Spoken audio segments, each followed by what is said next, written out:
I'm Leah Wilkinson, Vice President of Public Policy and Education for the American Feed Industry Association. I oversee our legislative and regulatory affairs and our education program.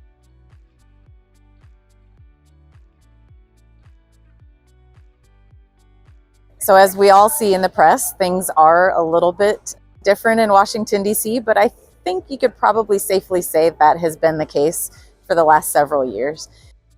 So it doesn't really change what we do from the association perspective. We're there, we're bipartisan, we are advocating on behalf of the industry, and those issues, really we take them forward and work with both Republicans and Democrats, no matter who's in power, whether it be at the White House or in Congress. So I wouldn't expect to see much change from what we do, but we do know that things, in order to get moving through Congress, are going to have to be bipartisan.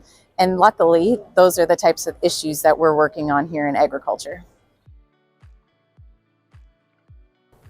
So AFIA has been working on improving our ingredient review systems for the last several years. And we have a partnership in the United States with the Association of American Feed Control Officials and the Food and Drug Administration. And it's the Center for Veterinary Medicine within that FDA that does all the safety reviews. So we've been working hard to get them more resources.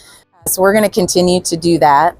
But the other thing that AFIA has been working on with them is trying to expand and modernize their policy interpretations of how they regulate feed ingredients when we want to make label claims, either on production or environment or food safety. So in the last 2 years, we asked them to fix that back in September of 2020. They've been working on that.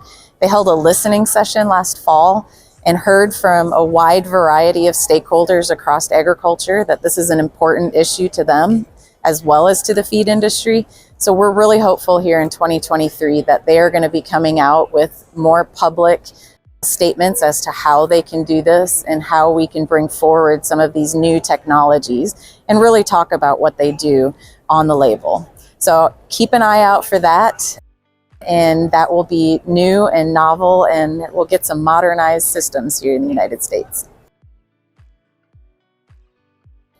So this year at IPPE, I got to participate in the 16th annual International Feed Regulators meeting, and that is how I kicked off my IPPE.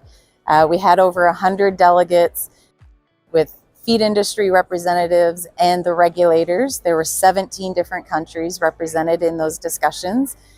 The International Feed Industry Federation and the FAO host that meeting. So I gave a couple of talks there. We had other AFIA staff participate.